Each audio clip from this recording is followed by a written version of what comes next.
নমস্কার বন্ধুরা, কেমন আছো সবাই? আশা করছি সবাই খুব ভালো আছো আর আমিও ভালো আছি। সুনিতা প্রসাদ অফিসিয়াল ব্লগ চ্যানেল থেকে সবাইকে স্বাগতম।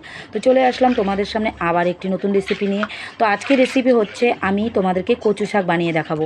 তোমরা তো কচু শাক অনেকেই বানিয়ে খেয়েছো। তো আজকে দেখো আমি কিভাবে বানাতে চলছি।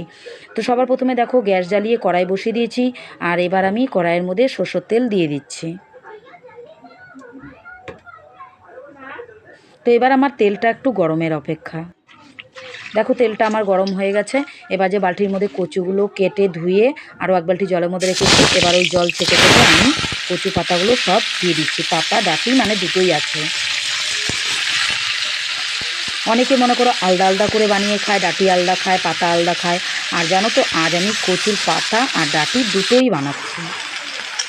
তো দেখো এবার আমি ঘেটে দিচ্ছি। আর আমি জানো তো অর্ধেকটা কচু আমি এর মধ্যে দিয়েছি, কারণ কি জানো তো কচু তো মানে মজে গেলে পরে ওটা অল্প হয়ে যাবে আর কড়াইয়ের মধ্যে ফট করে আটতেও চায় না। তো আমি একটু বেশি করে কচু পাতা নিয়েছি, পাতা আর ডাঁটি মানে দুটোই নিয়েছি। তো তার জন্য অনেকগুলোই হয়ে গেছে। তো প্রথমে আমি অর্ধেকটা দিয়ে দিলাম, একটু এবার এটাকে মজিয়ে নিলাম। আর এবার দেখো বাদবাকি যেটুকু আছে এটুকু আমি আবার দিচ্ছি এখন।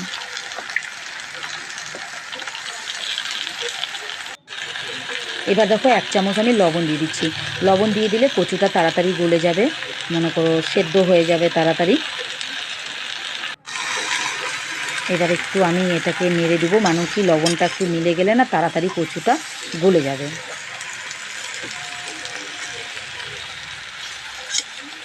আর মানুষকে কিন্তু আমি বেশিরভাগই দেখি কচুটা ভাপিয়ে রান্না করে।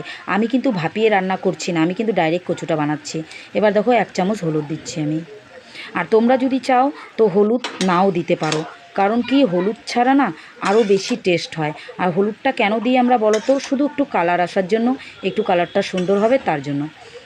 এবার দেখো ভালো করে আমি এটাকে ঘেঁটে দিচ্ছি।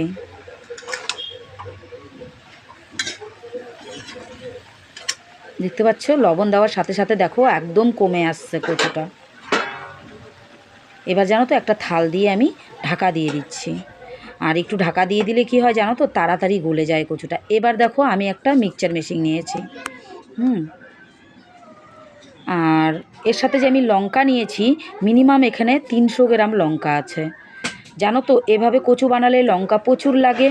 আর গোটা গোটা মনে করো বড় মাপের 3টে রসুন নিয়েছি, গোটা 3টে রসুন নিয়েছি আমি। আর এগুলো ছুলে নিয়ে নিচ্ছি। এবার মিক্সচারের বাটিতে আমি এগুলো দিয়ে দিলাম।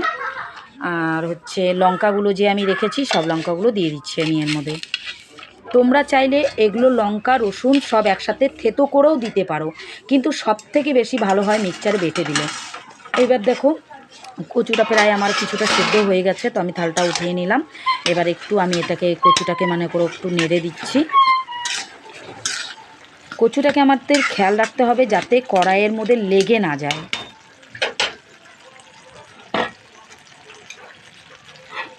আর এবার দেখো লঙ্কা রসুনটা পুরো মিক্সচারের মধ্যে আমি পুরো বেটে নিয়েছি। এবার এটা আমি এর মধ্যে দিয়ে দিচ্ছি। তো দেখতে পাচ্ছ আমি কিভাবে বানাতে চলেছি। আর এভাবে কচু বানাতে গেলে লঙ্কার সংখ্যাটা বেশি দিতে হবে।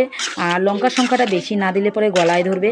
আর জানো তো কচুটা যখন আমরা সেদ্ধ করে জলটা ফেলে দিই, ওটার কিন্তু ভিটামিনটা কিন্তু চলে যায়। তো তার জন্য ওভাবে কচু খেয়ে লাভ নেই।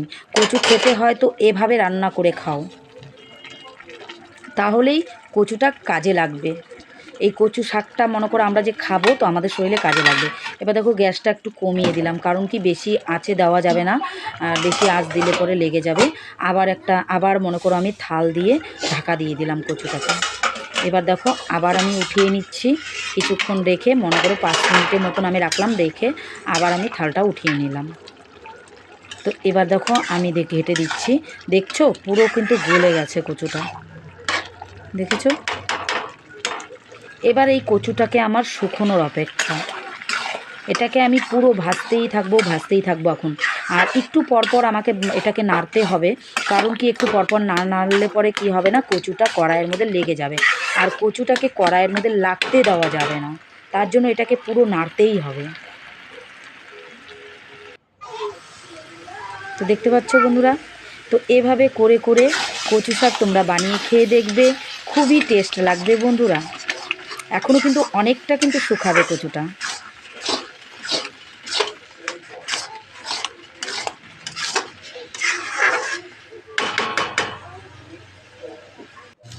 দেখেছো কত শুকিয়েছি, আরও শুকাবো আমি এটাকে। তো বন্ধুরা, আজকের রেসিপিটি তোমাদের কীরকম লাগলো অবশ্যই লাইক কমেন্ট শেয়ার করে জানাবে আমাকে। আর যেসব বন্ধুরা আমার চ্যানেলটিকে সাবস্ক্রাইব করেছো তাদেরকে অসংখ্য ধন্যবাদ। তো দেখেছো, দেখো আমি কচুটা কীভাবে আমি এটাকে শুকিয়ে নিচ্ছি, খালি নাড়তেই থাকতে হবে। আর জানো তো এইভাবে না মাছের মাথা দিয়ে বানালে আরও টেস্ট লাগে।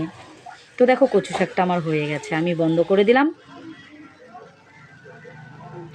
তো বন্ধুরা, যেসব বন্ধুরা আমার চ্যানেলটিকে এখনও সাবস্ক্রাইব করোনি তারা অবশ্যই আমার চ্যানেলটিকে সাবস্ক্রাইব করে আমার পাশে থাকবে।